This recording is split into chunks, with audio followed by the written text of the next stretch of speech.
घर की मानसिक स्थिति ठीक करने का सबसे सुंदर तरीका है, सबसे सुंदर तरीका। लक्ष्मी शिव की आराधना करो। लक्ष्मी जी ने कहा मैं शंकर की आराधना, हाँ। लक्ष्मी जी ने कहा आप कह रहे हो बिल्कुल सही है। मेरी माँ लक्ष्मी जी कहती हैं मेरी माँ ने भी मुझे कहा था कि जब मन श्रेष्ठता में ना जाए, मन विचलित हो, मन में चिंता लगी हो, मन विचलितता में, तब शंकर भगवान के पार्थिव शिवलिंग का निर्माण कर कर उसकी आराधना करें। आप रोज प्रतिदिन यहाँ जितने लोग भी कथा सुन रहे हैं और जितने लोग आस्था चैनल पर, फेसबुक, यूट्यूब पर कथा सुन रहे हैं, बहुत कम लोग होंगे जो रोज शंकर भगवान का पार्थिव शिवलिंग बनाते होंगे और उसकी पूजन करते होंगे। विजयदशमी के दिन समर्पित की गई शमी का एक पत्ता, महादेव को अगर एक शमी का पत्ता विजयदशमी के दिन समर्पित कर दिया जाता है तो जिंदगी में कभी वैभव और धन की कमी नहीं आती। उसी तरह इस हृदय को शिव तत्व में समाहित कर कर रखना।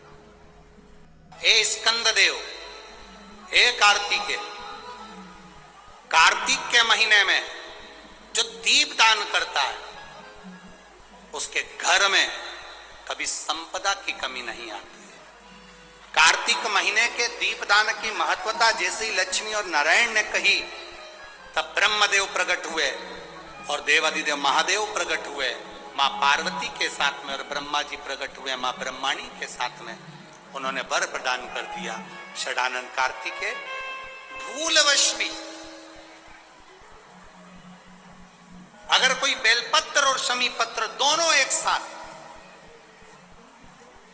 आपकी बहन अशोक सुंदरी और आपके पिता देवादिदेव महादेव को शमी पत्र जो समर्पित कर देगा, षडानंद कार्तिकेय इस कार्तिक के महीने में देवादिदेव महादेव कहते हैं उसके यहाँ कुबेर का भंडार शिव भर देगा। एक शमी पत्र, फिर समझिएगा ये जो बेलपत्र है ये आप समर्पित करेंगे अशोक सुंदरी वाली जगह पर। कहां समर्पित करेंगे? अशोक सुंदरी जगह पर। और शमी पत्र आप समर्पित करेंगे देवादिदेव महादेव के ऊपर।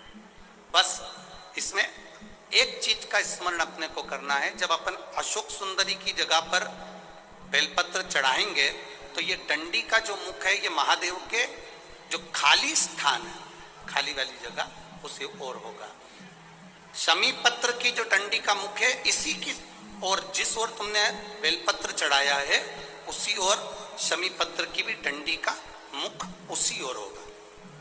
जहां पर आप बेलपत्र की डंडी का मुख रख रहे हैं उसी ओर शमी पत्र की डंडी का भी मुख उसी ओर होगा।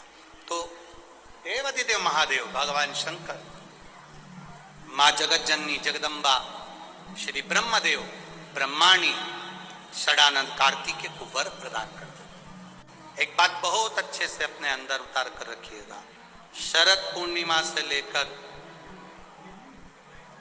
कार्तिक की जो पूर्णिमा है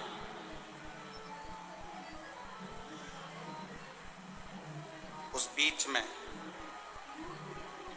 कार्तिक महीने की जब शिवरात्रि आए या प्रदोष व्रत आए, थोड़ा ध्यान देना। ये उन लोगों के लिए है जो 1 रुपये कमाते हैं, सवाया खर्च होता है, घर में जिनके संपदा जुड़ती नहीं, बीमारियों में पैसा ज़्यादा जाता हो या कहीं ना कहीं तकलीफें अपनी जिंदगी में आती है, उसके लिए शिव आराधना कार्तिक महीने की थोड़ा ध्यान से सुनो। वैसे तो कार्तिक महीने में जो 3 नवंबर से 9 नवंबर तक ब्रज की भूमि में कोसी कला में जो शिव महापुराण की कथा है 2 बजे से 5 बजे तक, उसमें हम वर्णन करेंगे ही। गोपेश्वर गोपी शिव महापुराण की कथा में आप अगर ठाकुर जी से सेवा करने बैठे हो, भगवान से लाड लड़ाने बैठे हो, भगवान की पूजन करने बैठे हो, भगवान की आराधना करने बैठे हो, तो अपनी पूजन की थाली स्वयं लगाइए। पशुपति व्रत करने वाली माताएं ध्यान रखेंगी इस बात के। पशुपति व्रत की नियम, पशुपति व्रत करने वाली माताओं का नियम क्या है? कई माता कहती है हमने 2 बार व्रत कर लिया, भगवान हमारी नहीं सुना, हमने ये कर लिया, भगवान हमारी नहीं सुना। आप आए नहीं, सुबह हो गई, मेरी पूजा की थाली धरी की धरी रह गई। क्यों? उसका कारण क्या था? मतलब मेरी पूजा में कोई ना कोई कमी निश्चित। आपने पशुपति व्रत करा, भगवान क्यों ना सुने? क्यों नहीं सुने? कारण क्या है? थाली पूजन की लगा रहे हो, देवरानी का व्रत है, जेठानी सामान निकाल के दे रही है, देवरानी का व्रत है, जेठानी आटा सेक रही है सीरा बनाने के लिए, हलवा बनाने के लिए, जेठ